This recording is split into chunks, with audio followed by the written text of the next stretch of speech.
It's showtime.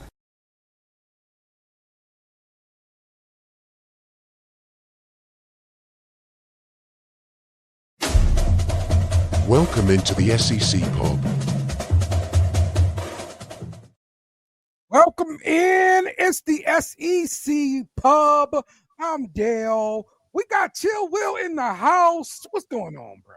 What's good, player? How you doing? Oh, good. And we got Jake in the house. What's going on, Jake? I'm alive. I'm alive. Right. I'm dead. I'm dead again. Coach Lee in the house. What's going on, Coach? What's the damn deal, Dale? Dale. All right. Let's go. Let's get this thing going, man. We got some news to talk about in regards to college football. Let's get started with this thing. If I can get my slideshow going. Come Technical on, baby. difficulties already.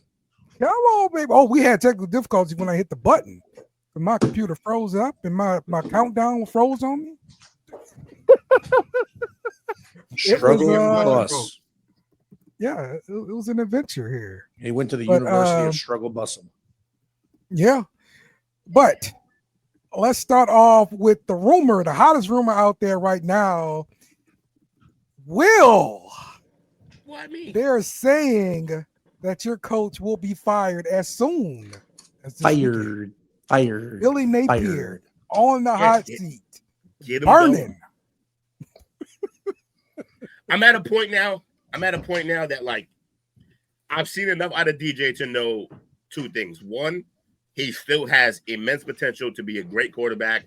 I think he could easily be everything that Cam Ward is and more. Let's not count NFL, not looking good. But in terms of college, he could be Cam Ward. He could even be more than that. That being said, I've seen enough negatives in his game to not fully stress that if we fire Napier, he'll be gone. And I think Napier's the cons for Napier far outweigh the pros of DJ. It's not close. Napier sucks. And I kept telling y'all this. Y'all didn't, no one here fought me, but the collective fought back saying, well, he's winning this, he's winning that. No, he's not winning anything. We're off to the worst start in Florida Gators football history since the year I was born. I'm 38, y'all. The year I was born, 1986 was the last time the Gators started off this bad. Napier should not finish this season. He might, but he should not. He's a shitty coach, not a good coach, and I'm done. So, there'll be an interim probably. I would really love if we had the beauty of doing it in season is that you can possibly line yourself up for one of the better available coaches, whoever's out there, because you're going early. Right. And not only are you going early, you're going early as a prominent SEC team,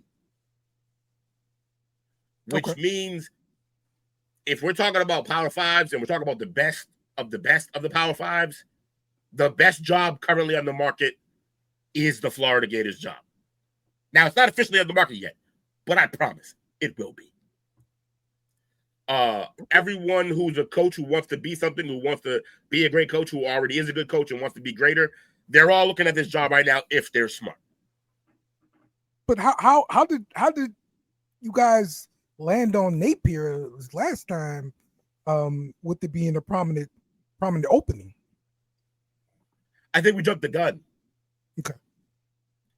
I think we had suffered through poor coaches since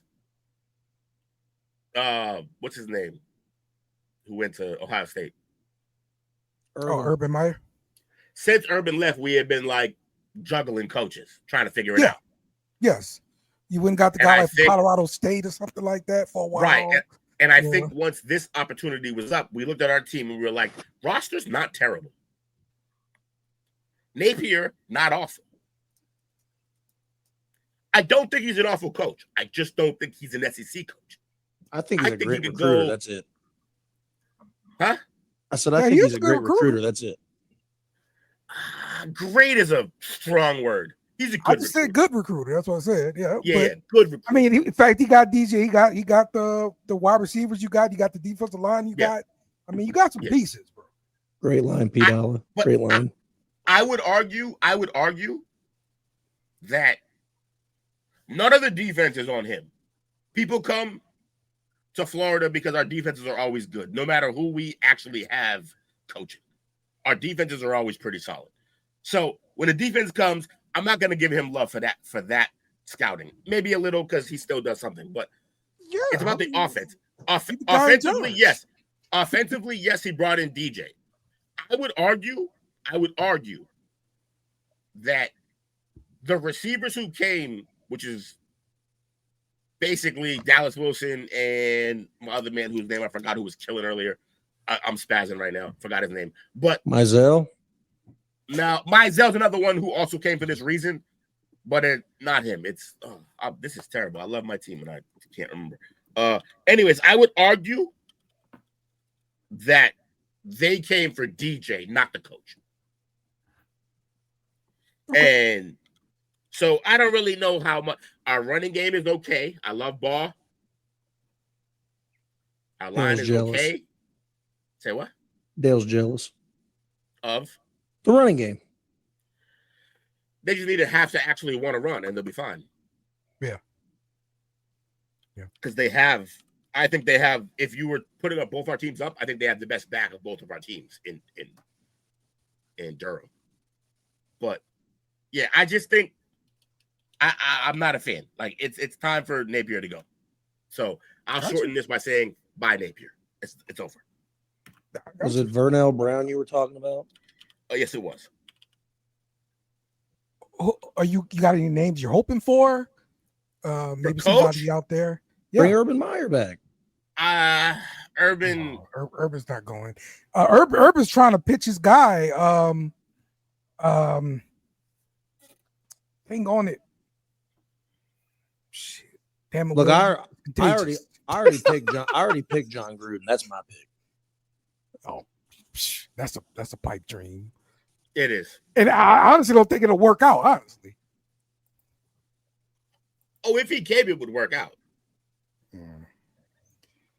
I don't think Gruden is into this recruiting. But you can hire guys for that.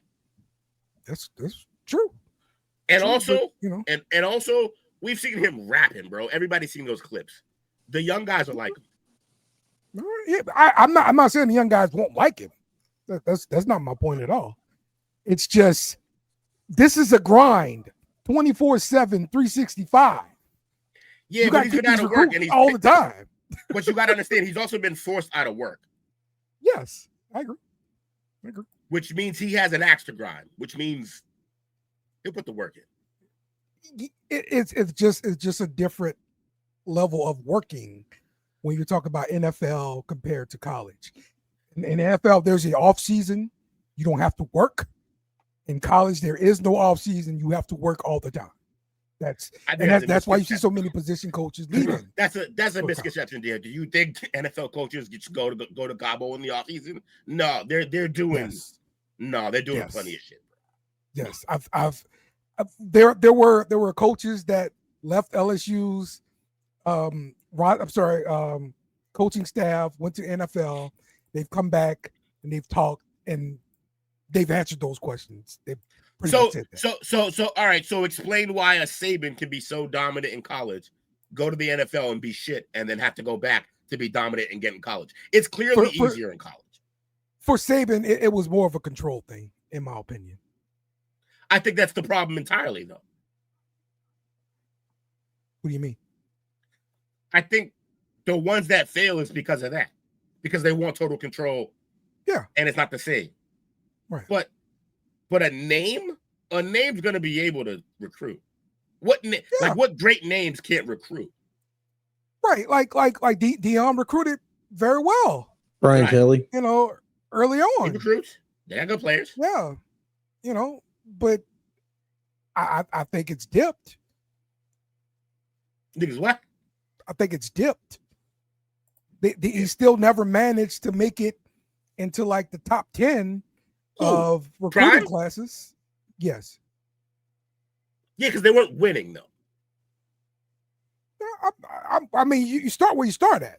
All right, but that's like all college right, so football is. I guess the counter question is: do you think there's any coach in college football history, even, who could go to Colorado and still have a top 10 class? It's still Colorado. I agree. It's still Colorado. It's not yeah. SEC. I'm with you. It's not big. I'm with you. It's rough. Mm-hmm. But yeah, I got what you mean. I get it. Okay. But yeah, bye-bye Napier. Let's move off of this because I hate this guy. I'll be back. All right. Staying on the fire train, James Franklin got fired. Oh, wow. I totally misspelled his name, but okay, he got fired. Franklin. Yeah, he got fired though. You know. Oh well, I did not it's missing what, the end? It's missing the end. Yes. Because he's not in there no more. Oh, damn, pulled a funny. Good job. So he's been fired after going 0-3 to start the 2045 season, and it is driven by his 4-21 record against top 10 teams, including a 1-18 mark in the Big Ten play. The decision is going to cost Penn State about $49 million for the buyout. And the AD has said it's not just because of the 3-game skid thing. It is because of winning. We don't win big games, and he's trying to win a national championship, and he believes the fans deserve one. So 3-17 against top 10 teams. 4-16 alone against Ohio State and Michigan. Terrible. Terrible. Last conference championship was in 2016, the Big Ten championship. Mm-hmm. Oh, Wait, he's in my a- goodness. Wait. Am I? Just to make sure. I mean, I know, but to make sure. Okay. Same conference as Ohio State. Is Oregon in that conference too? They are. Yep. Fascinating. So one of y'all best teams in the we're better than the SEC crew is a fraud. We all got little brothers. Yeah, our little brothers are Vandy and Missouri who are whooping ass right now. Your little brothers do this. That's the difference. He did talk up Indiana and Illinois a couple weeks ago. Indiana, And I Indiana's like. still balling. Those are our little brothers. Dominate. I Number rock 3 in with the Signetti. country. What you got? I Nothing. rock with Signetti. But Jake, that's why your conference ain't leveling up. That's one of your best teams. You can call them a little brother, but Penn State's one of your best teams. Yes. Selling points That's in a flag. that That's a conference. flagship program. It is. It's a flagship program in And your they've had conference. problems since Sandusky. Doesn't matter. Flagship Yes, it program does. in your conference. Flagship program in your conference. Whenever you're I mean, talking about our Didn't conference, Florida go to great, shit when Urban left? Exactly. Whenever They you're went to talking- shit when whenever Paterno you're- left. whenever you're talking about our conference is better than, that is one of the top 4 teams in your conference. This is what they do. But Franklin right the ship in Penn State. He was He there to deserved right to the be called ship, and he Franklin. did. He deserved to be called Franklin. But no, he was better than the Rodman. previous 2 people that was in that job. He was Yeah, better but the than previous them 2 people were literally trying to bring back an absolute dumpster fire. Sandusky left them in their wake. guys. And not only was the Sandusky scandal a problem, it's also Joe Pollitt, and it happened. Your literal goat for the program is Yes. Joe Pollitt. Yes. They still with him way too long. So They stayed with him the perfect amount of time if they weren't destroying the lives of young men. It would not have mattered how long he stayed. Had that not been the case. he He was wasn't that lit- good, bro. He was like the football late in version his- of Larry his Nassar. career. It was awful. No, he wasn't that bad. Larry Nassar actually did it. He was coaching from the press box and all that crap, man. Like, Hey, So you can get a better view. old man didn't know what was going on, bro. damn, Arkansas or Louisiana education. Hilarious. All right, and sticking with the Big Ten, the Big Ten Conference is advancing in a groundbreaking private equity deal valued at around $2.4 billion. This proposal is led by the commissioner, and it aims to inject immediate cash into its 18-member schools to address rising costs like athletes' revenue sharing, facility upgrades, and debt from expansions.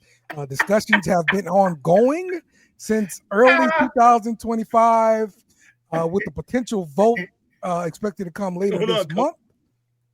The deal would create a commercial arm called the Big Ten Enterprises, which would manage the league's revenue streams like media, sponsorship, and tickets. In exchange for the investment, the private equity partner will receive a minority stake, about 10%, and a proportional share of future annual distributions, but no control over the conference decisions. So this isn't just a cash grab. It's tied to a 10-year extension for the Big Ten's grant of rights deal through 2046, locking schools into the conference and making poaching for a super league further realignment unlikely. So this will put a big monkey wrench into my plans of the NCAA getting the hell out the way and the big conferences seceding if they do this deal. I don't think so. Well, it's going to lock everybody into the Big Ten contract, which means you can't. But who's leaving the Big Ten? Everybody's coming to the Big Ten. I think this is just to keep from having people coming down. I still think them and the SEC is working on something behind closed doors. Well, the ACC and the SEC are they've got an alliance going on where they would actually play each other for those non-conference kind of games. So they have that alliance going on, which was what I thought was one of the starting points to forming this Super League. My thought was they were going to drop like the access weight, like the smaller schools that, just kind of collecting checks in conferences, all merge together and make a big conference. And that's what I thought it was going to end up being. I think it still can, even to the point of, to me, that's a component of it is them, a precursor to them having a super league. But I'm also looking at it, when I'm listening to you describe this, I'm thinking they're trying to figure out other ways because they've lost too much money with the NIL going directly to the athletes. Mm-hmm. They're trying to find ways to funnel that money back into there and get their claws into that. So I don't think that Super League is out of the question. They're finding a way to make it coexist in the parameters as they are right now. But it's like they're going to take a step out the way and let somebody else manage all their TV deals, all the sponsorships, all that kind of stuff, and they're just going to collect checks. Which sounds great. You don't have to worry about that stuff.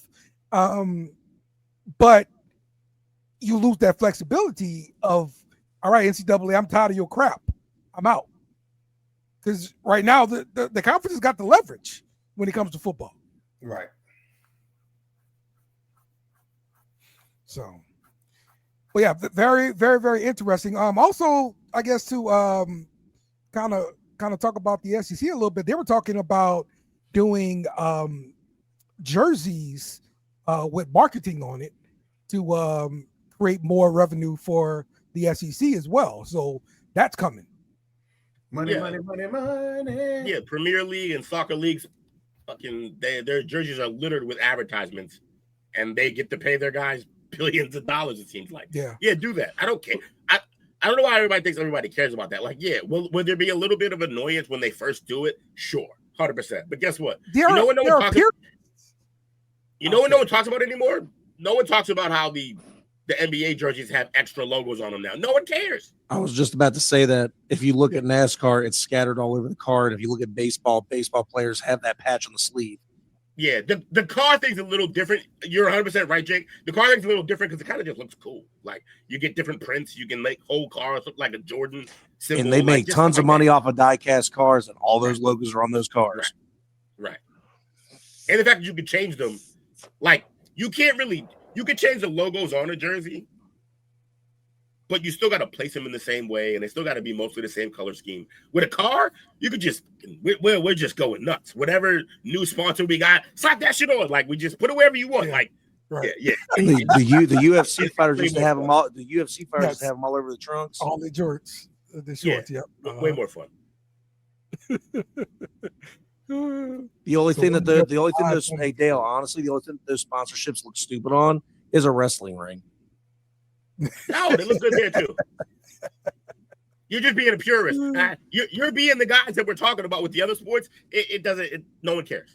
To the casual fan, doesn't affect the ring at all. At all. No, you're right. It doesn't affect the ring at all. But it's literally an eyesore for no reason. No, who cares? So P. Dollar's bringing up that point. When will it stop? Pretty much like when will Temu be on the 50? Hey, when is it gonna stop? Hey, one of my favorite things about wrestling is when they have those special, like the certain arenas or the certain rings that they build that have advertisements digitally in the ring post. Oh, that's fire. Hey, and timeout, P. Dollar, they already do that for the bowl games. All you see is Cheez-It all over the field whenever they have the Cheez-It bowl. You're right. Step it up. Make it digitally so that the entire team is playing in a bowl of Cheetos. I don't give a shit. Like, it just. As long as I can see the ball and the players, we're in. Will, you already know. I was a huge supporter of Nickelodeon getting a playoff game because it made it fun. Yo, that's what they need to do. Go after this kid money, get Nickelodeon and DreamWorks in them to make some animation for the games. That's what we need. Kid money, easy Epstein. Jesus Christ. Yeah. Get that kid money. There's Stephen Hawkins on him. I want to go to the island. Yeah, seriously. Get off the flight logs. All right, here's your AP poll, top 25 for week 8. Ohio State number 1. We don't deserve to be in there. Miami, followed by Indiana, Texas A&M, and Ole Miss to round out the top 5 there. Man, look at that top 3. A Big Ten only. No SEC in sight. Hey, see how we moved it? Last week it was top 5. Now we're moving it. I did that on purpose for the joke. I bet. The Blue Jays win. Sorry, I had to. Yeah. Hey, real quick, Dale, I'm sorry. Real quick, I just want to say how excited and happy I am to finally see Cincinnati on a top 25 list. Of anything. Of anything. In any sport. And they should. Unofficial teams. Not in basketball, but in football, if Get they have to represent us in the city of Cincinnati. So when it comes to football, I give them a little bit of a boost. And I think they should have been ranked last week because they beat number 14 Iowa State. They're standing right now with a 5-1 record. Only loss was the very first game of the season in Nebraska. Who's ranked behind them? So I'm just happy to see them there. But of course, my only love, Ohio State, number 1, where they belong, where they're going to stay, where they're not going to move off of. All right. Cool. I love the confidence there, Jake. Love it. And no, Dale, don't say shit about number 5. Keep your mouth shut. Ole Miss is on the team. I mean, that is your other team. Nope. It's your SEC team. No, it's not. If I was going to pick an SEC team, I was going to do what Tuke did and pick a cool one like Vanderbilt. Yeah. Too late. You got Ole Miss. Apparently. Who's their quarterback anyway? I heard he's a dog. Sean Blaise. Yeah, dude, for real. Chambers is like a story, bro. Like, yeah, he's got a fucking cool ass name. He reminds me though. The only thing that scares me, he reminds me of DJ Uwe Alungale the first time around. He gives me those vibes. He could be better, but he gives me the same exact vibes. I mean, listen, bro, that system is quarterback friendly, bro. Like he will make it easy for quarterbacks, and it is. But that's why I don't trust. I don't trust Dart, quarterbacks coming out that system. Good old Lane. Really just Dart doing Dart things. Yeah, this is why I don't believe in Lane. Hey, Dart's fine. You would take Dart over Show right now. Shuck or whatever his name. Oh, well, Shuck, yeah. Well, Shuck. They should have traded up for that. I wouldn't take him over Spencer though. So wild. You're crazy. Hey, and I'm a Spencer Rattler dealer, and that's wild. You're crazy. Dealing, guy, bro. Man. Move anyway, on. Next topic. What the hell? Julian Sands moved in? Yes, the Heisman top 5 here odds. Carson Beck, followed by Ty Simpson, Fernando Mendoza, Jeremiah Smith, and Julian Sayin. You got 2 Ohio State guys up here, Jake. Which one you betting on? I think it's corny what they're doing. I ain't doing it. What I'm doing is I'm switching Fernando Mendoza and Carson Beck, and that should be the list. Okay. Gotcha. Ty Simpson's right there, but they're lame as hell for they just keep letting quarterbacks like leapfrog over Jeremiah. Obviously, he's still balling. So what are y'all doing? Anyways, they want to give the award to a quarterback. I know it's lame, but honestly, give me Ty Simpson right now, man. He's on after good, after what Fernando just did in Oregon. Yeah, even after that. Oh, all right. I'm not saying you're wrong. He won a shootout with them. But no one's talking about Oregon's defense. Like Ty Simpson's going against SEC defenses every week. It's SEC bias. Like it's Ty for me. It's Ty. I'm just glad we were able to turn you around on Ty Simpson. I like it. I didn't hate him. Just needed to see it. Fair enough. I've seen it. So I agree. I need to see it. Are you moving Beck down to 3 or just to 2? Oh, Beck can go to 3. I don't think they're winning games. But I don't think Beck is killing to win these games. I just don't. I haven't seen him wow, this team is different because Beck is there. I don't see that. His best game was against USF. He threw for 340. Right. Other than that, it's been a lot of Carson Beck stuff. If I'm switching the list. Never a Heisman guy in Georgia. He's not here. I'm moving Beck down to 4, Fernando to 1, Ty Simpson stays at 2, and Jeremiah's at 3. So we have the same thing, except I flip Mendoza and Simpson. Correct. Okay. What you think, Coach? Hey, man, I can't really. No, not really. I'm a little bit partial towards Beck. I thought he was carried for the most part in Georgia, his time that was there, but he's gone over to another program and he's contributing there. Who the team is number 2 in the nation right now?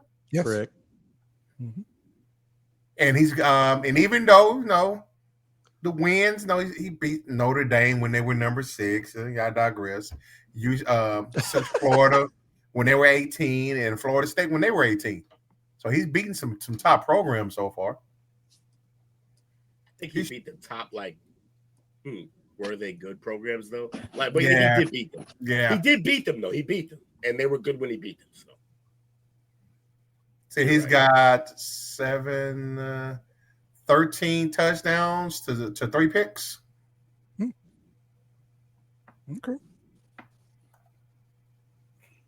Good stuff. All right, let's play our game, targeting or not. This first one comes from Alabama versus Missouri.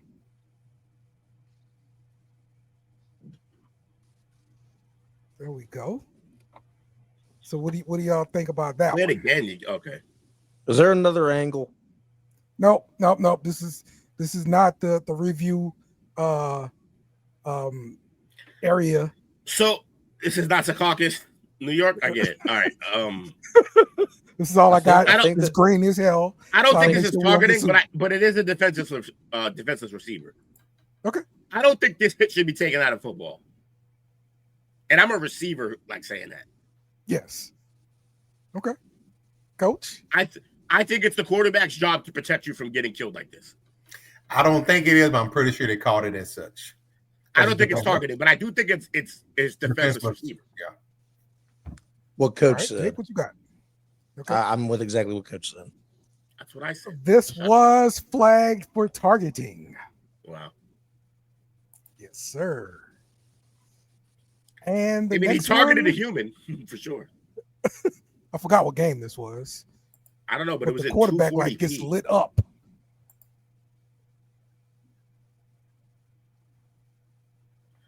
That's not targeting. He got buried. Good old UC stomping them out. Look, he lowered his head. The guy lowered his head to him. That's a him problem. I mean, we Look see at the runners defender. lower their head all the time, though. But like on this one, it's bang bang. Like the target that the tackler was aiming at was not helmet high until the guy dropped and he couldn't see it. I agree with you. I'm going Homer because it's UC. I'm going no. Okay. Coachy. What'd you think, Will? I said no. No? Okay. No. Coach got no? No. I see the All right, flag. this was actually called targeting. Yeah, that's rough. Oh, what? Because he made a good tackle? Okay. Crown on the head, I'm assuming. Yeah, helmet to helmet. That's how it goes. That's how it goes. Indeed it is. All right. Let's talk about the week that was in week 7. Highlight a couple games here. Look, Indiana pulled out the upset over Oregon 30-20, marking the first time since 1967 they got a win over a top 5 AP opponent. Who did this? Indiana over in Oregon. Yeah, Signetti was gonna slowly head himself into can they win the big games convo, and he kind of put that to bed with this game. Yes. Shout out to Sig. Agreed. Big Sig fan. Mendoza's balling. I'm upset that my surrogate new favorite player, the Korean, didn't get a win here, but he can't throw himself the ball. He might be able to. It's like a 5-star plus. You know what? You're right. Why would I limit that man? You're correct. Well, Moore is throwing to Moore though, so I mean, technically, yeah, exactly. It's not the right Moore throwing to the best Moore. Penn State need more. Suffered another loss to Northwestern though, and honestly, I think that's what really got him. That's what our little brothers do, Will. Like Northwestern, bro. You can't lose to Northwestern. Eating ourselves alive, like the SEC apparently does. Yeah. Yeah, it's a little different. So, but yeah, like Northwestern, they're like the Vandy, right? Of the Big Ten. Am I right? I'd give that to Rutgers, but that Northwestern's been known to put a few upsets on people. Yeah, Northwestern had some upsets. They also send plenty of pretty good players to the league. Some really good linemen. Yeah. Okay. All right. Vandy did a whole lot of not sending anyone anywhere. USC beats Michigan. Sorry, I didn't think. Yes, USC beat Michigan 31-13. Despite losing both top running backs, they showcased their 232-yard rushing attack. Damn, Dale, what do Utah do? That's what the people told me they did. USC. Oh no! I said Utah to Arizona State. I just saw that score. Holy shit! Oh yeah. Yes. That's nuts. That's what happens when you lose Scatterboo. Scatterboo. Okay. So, is there any more games on here that y'all want to kind of bring up or mention here? Nah, it was a weird week. How'd your Raging Cajuns do? I don't know what the Raging Cajuns. You just passed them, they're the next team above. Oh, they lost. Oh, yeah. Okay, there you go. I just like the name Raging Cajuns. I think it's fun. Yeah, it's a fun name. Only thing fun about that team. Well, let's start off with our teams. And what I would like to do before you go into your game is I would like you to give me your most impressive freshman, give me your most improved player, and give me your most disappointing player so far this year. These are And we are homework coming questions. to you first, Jake, because your game is up first. So, Oh, my game's up first. Okay, well, yes. I want to start off Time with out. most. Okay. All of those are for your team or the league in general? Yes, for your team. Say less. I want to start out with most improved. So Devson Igbinosun. Will heard me talking so much shit about this guy last year. Hated him. Couldn't stand him. This year, he's a completely different cornerback. We're 7 weeks in. This is week 8, I believe. He's only got one defensive penalty against him. Last year at this point, he already had accumulated 10. He had 10 alone on himself. It was terrible. And this year, he's locked down. He's keeping up with defenders. He's doing everything you want a primetime cornerback to do. Couldn't be more impressed with the kid. I'm glad he's completely turned it around. Most improved easy. Most impressive freshman, Bo Jackson.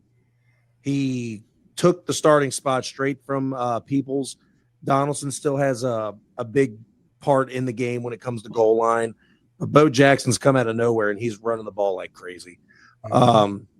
And biggest disappointment, Brandon Ennis. He was supposed to be our wide receiver 3.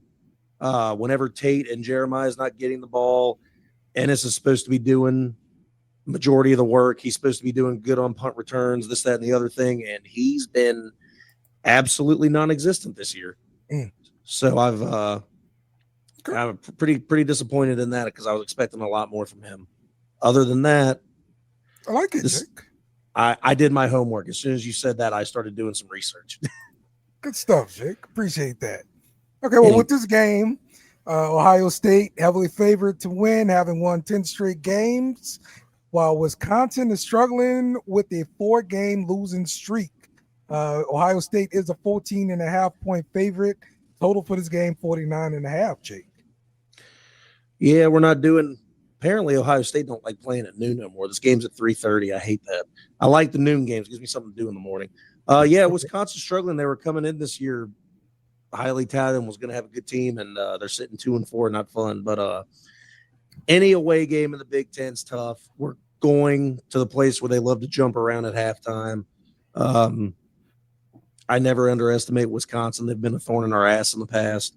But we're 6-0, rested. It's another week for Sayin and Jeremiah Smith to get acclimated and keep building that chemistry.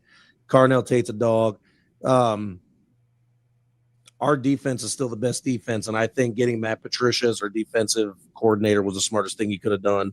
This is a NFL defensive coordinator that won 3 Super Bowls with the greatest defensive-minded coach you could. If we lost Jim Knowles, the next best thing you could have done is bring an NFL mind in there, and he's connecting with the players so well. Arvell Reese is unbelievable. He's going to be a first-round pick. Coach thinks Sonny Styles is going to be a Cowboy, so that's another first-round pick. Caleb Downs is going. I mean, the whole thing's clicking. The defensive line's a brick wall again. We're dangerous. I think this guy. I think we're going to cover that 49, no problem. He's playing well. I think the only he's playing well, but I think the only hole your team may have is still when the rubber hits the road. How does the freshman, the now sophomore, Sayin look? But he's impressed so far. Hard not to with those receivers, but he's looked good. I think as he gets older in the program, I think he's going to be able to open up and do more. Right now, he's oddly one of the best game managers I've seen for his age, which is exactly what they need him to be right now. Exactly, and he's but there will come a time this year where they need him to go out and win you a game. Can he do it? Is the question. And I know we see where Texas is. But Texas's defense, in my opinion, still wasn't bad, and he was able to put up numbers against them, not cough up the ball. I think again, like you said, there's good exactly. And the thing is, the rest of our schedule, I hate to say this because it's defeating a lot of my points. It's not that bad of a schedule. It's the bottom tier part. We don't have to deal with an Indiana. We're dealing with a very hurt Penn State. Michigan's got their own young quarterback that they're dealing with. The schedule's not bad, and it's very much in our favor. But this is great because these are just tune-up games for saying to be ready for the playoffs. And then next year when he comes back and he's going to be more confident. So Ohio State lucked out with the schedule they got this year. That's for sure. Okay. All right, Jake. Appreciate I that. Billy is what to say about my Gators. Let's get over to Texas. Hey, Jamie, you want to talk about UK? No one asked that. No. Give me your best. I'm sorry. What is it? The most impressive freshman, the most improved player, and the most disappointing player, Coach. I think I know who the most disappointing is. Most improved freshman for me has been Parker Livingston. Okay. It's a redshirt freshman, but he's a freshman. He's leading the team in yards. He's actually 308 yards, 20.5 yards per catch, and 3 tubs with a long of 83 yards. So I'll take that. He was out last week, got him back this week, so hopefully he'll continue to build on their chemistry. The guy that I'm most disappointed in, believe it or not, is not Arch. Okay. Who is it then? Ron Wingo. Yeah. Okay. That could be because of Arch. Yeah. But came last year. He was what the third option. He shined in the third option. This year he's expected to come in as wide receiver 1. And as mentioned, he let a freshman uptake him on that. Now he is second in yards at 298. But you think for what he dealt with last year and what he saw in front of him, he'd come in, he'd be making a lot more noise. And what was the third one again? Okay, most impressive freshman, most improved player, most disappointing player. Most improved player, I will probably have to say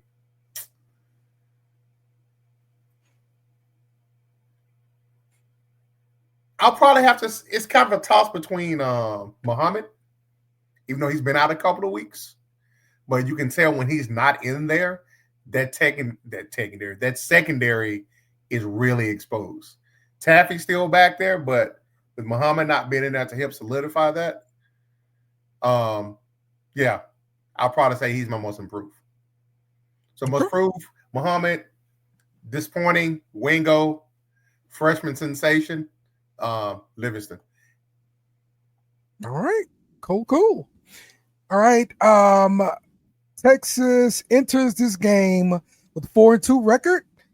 They're looking to build on the recent victory over Oklahoma, while Kentucky is at 2-3, aiming to turn around their struggling season after a bye. Coach, you guys are a 12.5-point favorite. Texas is 42.5 is the total.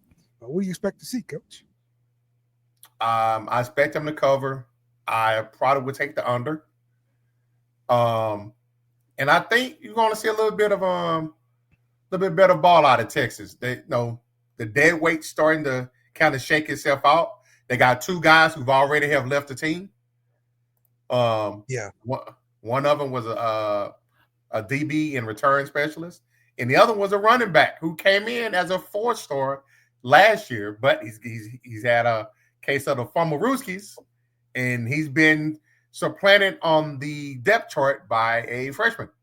Mm-hmm. So he's transferring. Mm-hmm. Probably going. He's originally from Florida. Yeah. Okay. Yeah, I've seen a lot of that kind of action going on right now, where players kind of calling it a season, trying to preserve a redshirt year and all that kind of stuff, getting into the portal. So yeah, get those guys out of the program. They ain't trying to help you win nothing.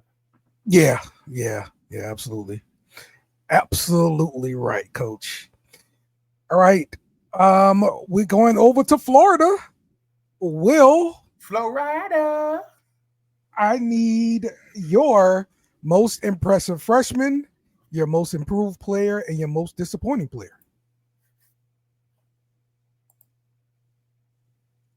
Okay, let's get this underway. All right, so most impressive freshman. The actual answer is Vernell Brown III. Y'all have heard me talk about him constantly. Just love everything he brought to the table. I wish we had been a better offense so we could see more, because I think with DJ's arm, I think if the right system was in place, we could have lit it up. Like I said that this was a top 5, top 3 even receiver room in the nation. That was before our highly touted freshman Dallas Wilson returned from injury. I still think we had a top room. Right now, we are benching or sitting at least Aiden Mizell, who was next to Wingo as a top 5 receiver in that class. And then Eugene Trey Wilson is also not starting anymore, who was one of the best freshman receivers in the league last year. So those are the guys on our bench. We also have TJ Adams, one of the fastest men in college football, also on the bench at receiver. Who we're starting is Dallas Wilson, Michael J. Sturdivant, the transfer from UCLA, and Vernell Brown III, another freshman. Wilson and Vernell Brown are phenomenal. I am terrified that they will walk if Napier walks and then subsequently DJ leaves, because I truly believe for the next 2-3 years we could have the best receiving core in college football. That is with Ohio State on the board, despite what they do. That is with my man DeCorian and everything that they're doing up in Oregon. And that is with a few other programs like Clemson, who basically have 4 NFL receivers on their team technically right now, in my opinion. That's how good our receiving core could be. So with that said, my disappointment was DJ, man. We could blame it on Napier, and I very much will. But we needed more. And the freshman Trammell, who's a dual threat more than Lagway is waiting for the opportunity. Which is why this idea that if Napier gets fired and then we lose DJ because of it, I'd be upset. But I wouldn't jump ship. I wouldn't feel like we're in a position that, oh, now we're screwed, because Trammell Jones Jr., the freshman, jumped over a few guys to be the backup for a reason. The kid is supremely talented. And I honestly believe, because he came in with Dallas Wilson and Vernell Brown, they may not leave. Okay. If Lagway leaves, I think they may want to rock with Trammell. I think some of the guys in the locker room kind of want to see Trammell come into play with our record the way it is, the way it is. Also, I think I'm pretty sure people are thinking like, yo, look, if Napier's out of here, we don't know if DJ will stay. It's a possibility he leaves. But, there's a solid chance Trammell stays, though. So, maybe we rock with Trammell, get him in the game. Now, I don't want to do that to DJ. I think DJ still got plenty on the table.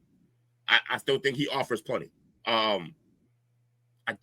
Napier is just, he recruited a guy he didn't know how to use. He's not using him well at all. And so. You think he wants a running quarterback? I don't know what Napier wants. There's no way he went out and recruited DJ wanting a true running quarterback. That's not what DJ is. DJ is very much like Cam Ward. He can run, but he actually is going to sling the thing. And I think he's just, I don't know if DJ can't handle the playbook, can't handle the second or third reads, but he's not doing what anyone expected. And I don't know who to blame. Improved Jacoby Jackson, our guy. Dale, you were a fan. You've seen him play 2-4, running back, plays well. That's what I'm going to give my improvement for. And I've already given you my freshman, and I've given you my disappointment, which was DJ. That wraps it up for my Gators. I want better. We're not good. We need to be better. 2-4 is not it. 2-4 is the worst start. I said it in the last show. I don't even know if I said it here yet. 2-4 is the worst start in Gators season since the year I was born, 1986. That's awful. Yeah. Let's figure it out. Okay, well, let's talk about this game versus Mississippi State. Both teams are looking to turn around disappointing seasons. Florida is struggling with injuries, and just like you mentioned, the 2-4 record. They hope to replicate last year's late season success, while Mississippi State is aiming for the first SEC win under their head coach Jeff Lebby. If they care about being Gators, if they care about their coach, if they care about their quarterback, and if they care about just putting film, like putting good vibes on film for your either upcoming transfer probably or trip to the NFL, this is a game right here that scouts will watch and be like, this game means nothing in terms of SEC standings, records, none of that. What this game is about right here is, do you care about football? Do you care? Do you have pride for what you do? This is a perfect game to show anybody watching that despite us going from, this team isn't that good yet, to jumping into a spot where they were like, yo, everybody got to watch out for the Gators, to coming back to earth really fast to the tune of the worst start in Gators history. This is a game that tests your mettle. It tests your fortitude. You got to come up for this game. If you don't win this game, everybody on the roster's draft stock drops 1 round. I stick by that. It sounds crazy, but I stick by it. If you don't win this game, everybody's draft stock drops a round. No pressure. Way, man. Man up. Man up. Show me something. Coach Will said we ain't got time for it. None of that. Man up. We win and we cover. But take the under. But take win the game, baby. Win the game. Yeah. We play yes, sir. To win the game. Play to win the game. That's right. Okay. Let me find my stuff. Okay. Let's go to LSU. My most impressive freshman is going to be DJ Pickett, the 5-star cornerback. He's playing like in a nickel right now, but he's doing pretty good. He got a pick 6. They were called back due to some other penalty. He got some other picks in a couple other games. He's as advertised. Most improved player, I'm going to give that to Trey Green, our mismatch of a tight end, and he is probably our best receiver this year. Easily. Definitely a mismatch in the red zone, and one person they look to just about every red zone trip. They're going to throw a jump ball to Trey Green. Your boy Nuss is just like, he's down there somewhere. Like he's Yeah. And, of course, my most disappointing player is going to be Nussmeier, coming off of a 4,000-yard season. I thought for sure with the defense to complement the offense, we would look totally different than we do, but the offense sucks. And, can't nobody escape it, So that's my answers to the questions. Now let's look at this game versus Vanderbilt. Both teams have a record of 5-1, with Vanderbilt boasting a strong offense that averages over 43 points per game. It's just scary. While LSU has shown defensive strength, we also face challenges on offense. And I just saw that on the injury report. Our starting defensive tackle, Bernard Gooden, is doubtful. And this game, Vanderbilt is a 2.5-point favorite at home, and the total is 48.5. This game scares the crap out of me. This is one of those games you look at in the beginning of the season, and you're like, yep, that's a dub. Well, guess what? Vandy ate your daddy Vandy this year. So it's going to be a game.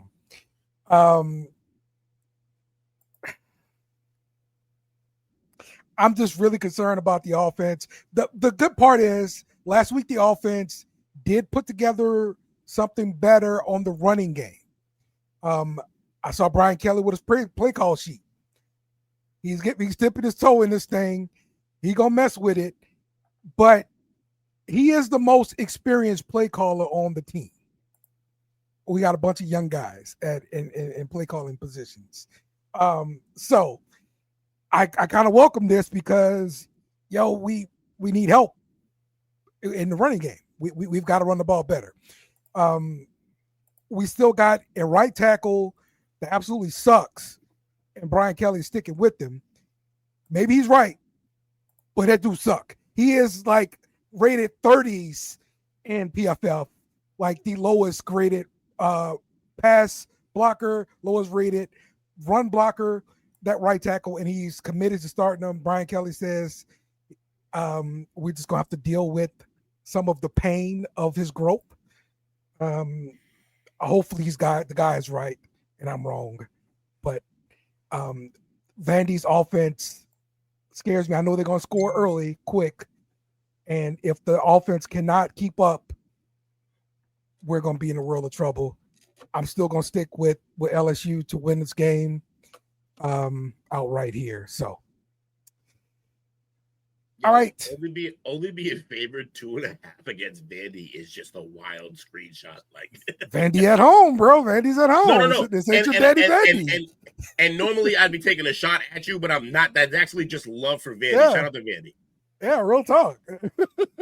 Again, I watched that SEC special on Netflix, man, and that coach got in there and he was like, man, he had to talk people into coming to practice on time because they were just like, we ain't gonna win. What the hell I'm showing up for? So yeah, they were beat down, bro. I don't know how y'all feel about like clean comics, if you like comedians, but Nate Bargatze is a great comedian, and his favorite team is Vandy. I got to tune into his podcast because I haven't in a while, but I'm sure he's ecstatic right now. Oh yeah, because he's loved Vandy through all like the worst days. And I want to be clear, us as Texas, Gator, and LSU fans, our dark days are few and far between. Right. Vandy, though, most of their existence has been dark. So yes. I'm pointing out a good comedian who also loves that team. Give him a check out if you want to. He's funny. He's clean. Your kids can listen to him, and also he loves Vandy for some reason. All right, look at this pick'em standings before we get into picking some games here. I'm 10. Let's see. You're 10, yeah, of course. I'm 9. Jake is at 7. Are you number 5, Coach? I'm sorry, you number 6. I'm sorry, Coach Lee. 6. Coach Cookin. Is Coach the best on the pod? No, is Coach the best on the pod though? Yeah. Yes. Okay, Coach. You know what Coach doing? Coach just going through every game looking for Duncanville players, and that's how he picks. Yes, he is. They got a Duncanville guy, they're gonna win. That's why he's at 6. Probably 9 times out of 10 they get my vote. Hey. It's funny, but also I know the brother. I know what he's doing. Yeah. All right. Let's pick some games. Number 5, Ole Miss is at number 9, Georgia. Georgia's a 7.5-point favorite here. Will, who you got? You said Georgia at who? Wait. Sorry. It's Ole Miss at Georgia. Ooh. This is a tough one. Let me find it. So Georgia's favored. They're giving 7 to Georgia, huh? Yeah, yes. Georgia's a 7. So 7.5. About a week or two ago, I picked Georgia over Bama because of quarterback. I got proven wrong by Jake for the exact reason that I chose was quarterback, because Simpson was better in every way in that game. I didn't trust Simpson yet. He had the bad loss early. Should have gave him a little bit of benefit of the doubt because it's early and new quarterback and everything. But now Simpson's on the Heisman watch, which I was saying he should be on the Heisman watch before he even got there because he's cooking. That being said, for the same exact reason, But this time, I'm not taking bum-ass Gunnar Stockton. Way to go. I'm taking Chambliss, who has been on a rise, on a tear. Yeah. Give me Ole Miss. Sorry for the windedness, but it needed backstory. Give me Ole Miss. I had to jake it up. Jake, you got Ole Miss, right? And I'm doing the By the will. way- Ole Miss. By the way, Super Jake, I just went Super Jake because I not only did I pick an Ole Miss guy, I gave a whole backstory. Yeah. Jake. And you straight up pick, and you picked Ole Miss. That was the first point. Oh, it. sorry. I'm getting tired. Coach. Ole Miss. Wow. Everybody's on Ole Miss. Ole Miss defense is horrible. LSU couldn't take advantage of it because we couldn't run the ball against the 3-down linemen. Dale, you're right. You're right. But Georgia's offense is equally as horrible. They can run the ball. Look, can you name the running back though? No. all I know is Georgia sets pro style offense and they run the football. I know that.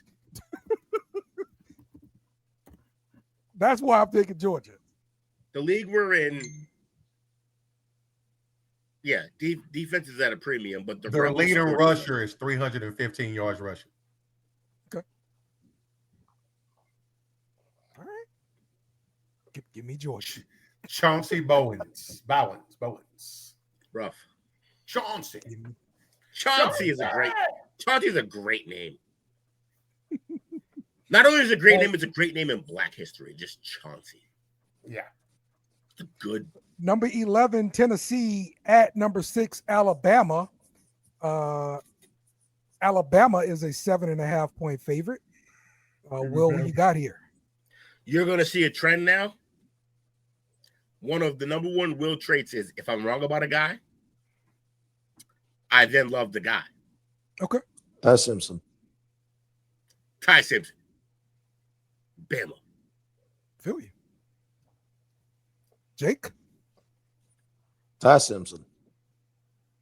Coach. Jake was on us before all of us. Shout out to Jake. Bama. Alabama.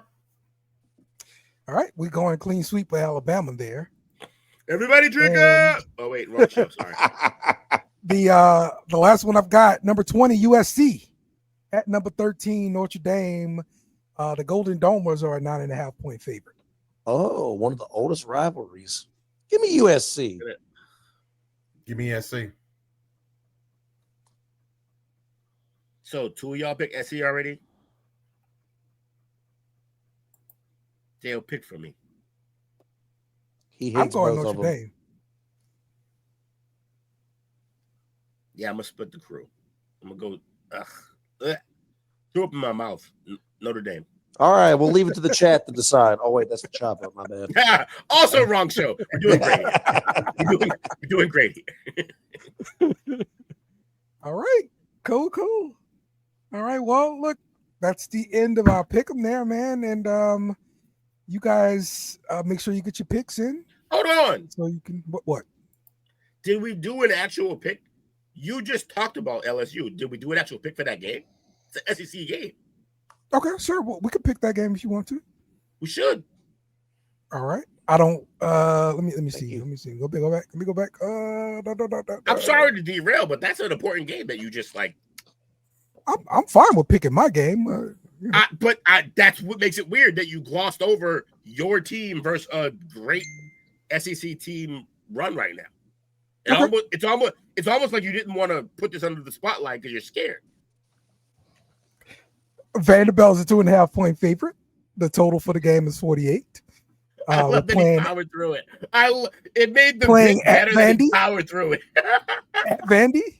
Who you got, Will? He's like, I'm not gonna respond to this criminal, this terrorist. I'm not gonna respond. You know what? For the fun of the show, LSU. You picked LSU, right? Yeah. For the fun of the show, give me Vandy. Okay. Dale, is this a home or away game for LSU? They're playing Away at Vandy. game. At Vandy. Oh, I got Vandy. 11 o'clock in the morning, too. Sucks. In the He big ate house. early I don't games. even know what they're called that. I'm just calling it the big house. What is Vandy's place called? No one knows because they're never good. What is Vandy's place called? It's not the big house. The Anchor Anybody House. want to Google? I know the Google look. I know the Google look when Coach is on Google Watch. Coach doing the work for the pod.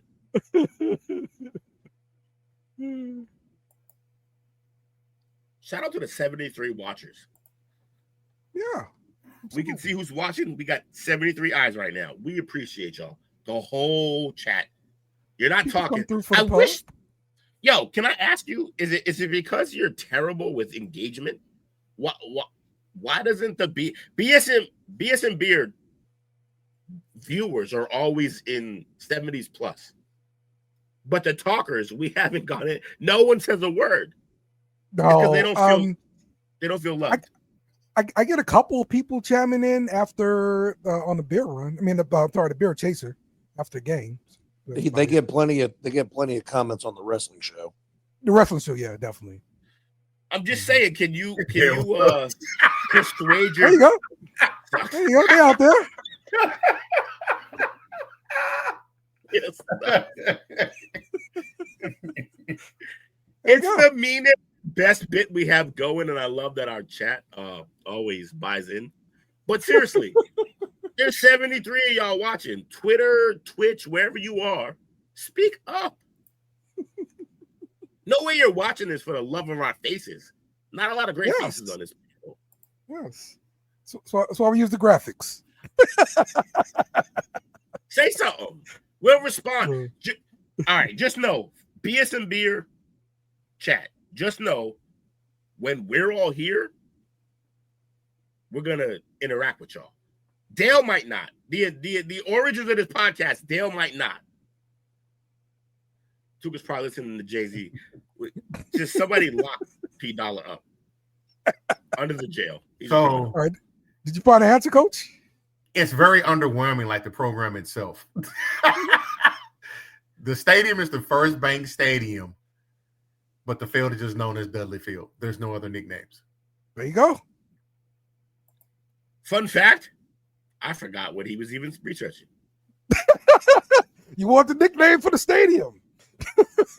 Rough. You was hoping it was something like Death Valley. We got the best. Something cool, right? Like the land of lost souls, or just anything. But we got nothing. We got the best one. Welcome to the shoe. It's not the best. That Death Valley is better than the shoe.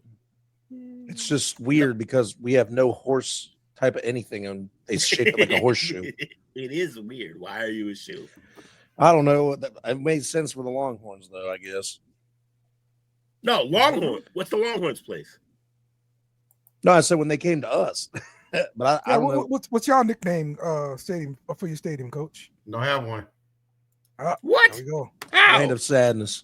There you go. We Coach. Will's got the swamp.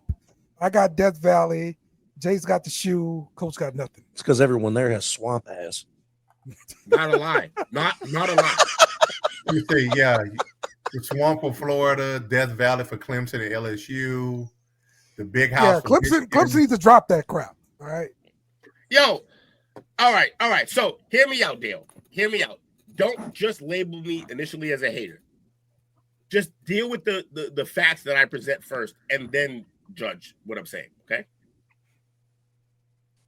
In college, you'll have a controversial name for your stadium. Stain for your stadium. Great. Name for your stadium. Will's tired too. No, tired probably isn't it. I'm always tired. This is Miller Lite related, probably. Fair enough. You have a controversial name for your stadium as it's also shared by another stadium who claims rights to that name. You also in the same state. The Spider-Man meme. You also in the same state have a controversy about a phrase for your team in locker room in who that versus who they with the Bengals. And the Saints stole that. I'm seeing the theme here. At what point do we have to realize that Louisiana as a state are just fucking thieves? You can say that about Mardi Gras too. You can say Alabama started Mardi Gras first and we stole it. So when are y'all gonna be better and create your own shit? Yeah, by the way, go for Mardi Gras. I didn't know the answer for that, Will, but I actually looked it up and found out. Yeah, Clemson did have it first. Yeah. I'm not debating that. I just say we beat them. They need to drop that crap. It don't matter that you beat them, bro. They had the name. Like it's nothing like that. That's like going to a mountain. Like I climbed this mountain. I am now named Rushmore. This mountain can't be named Rushmore. Like what are you talking about? Like you climb that mountain, you call it what you want. That was great. It's a great response. It doesn't mean anything, but it's an amazing response. Like, you climb that mountain, you call what you want. I guess. Like that's my man's making up rules on the fly. All right. Yes. I had questions. We got answers. Clemson need to drop that crap. All right. No, and for Mardi Gras, you don't go to Alabama. You go to New Orleans. Thank you. Why is LSU more Death Valley than Clemson? And you can't say Katrina. Damn. No, definitely not Katrina. What the hell that's got to do with Death Valley? No, Death Valley is the place where opponents dream go up to die. That's it. Simple as that. Y'all just making stuff up as y'all go. Like Death Valley is because it's built. It's the loudest place. Okay. That's why it's Death Valley. They have an actual claim to fame. Your claim is we wear white jerseys, we're gonna kick your ass. What? No. The whiteout. No, we don't do the whiteout. What do you mean? You said Penn State. So you're not even fun. Imagine that. Say Penn State. I say Penn State. We love. What are we doing, man? Right way. Yeah, that was underperforming, proven coach. Yeah. Hilarious. Okay. Well, we will see what's going to happen this week with these games. Everybody enjoy the games this weekend. We'll be back next week to talk more about college football. And we out. Remember to follow us on social media at BSNBeer Media. Also, smash the like button on YouTube and share with friends.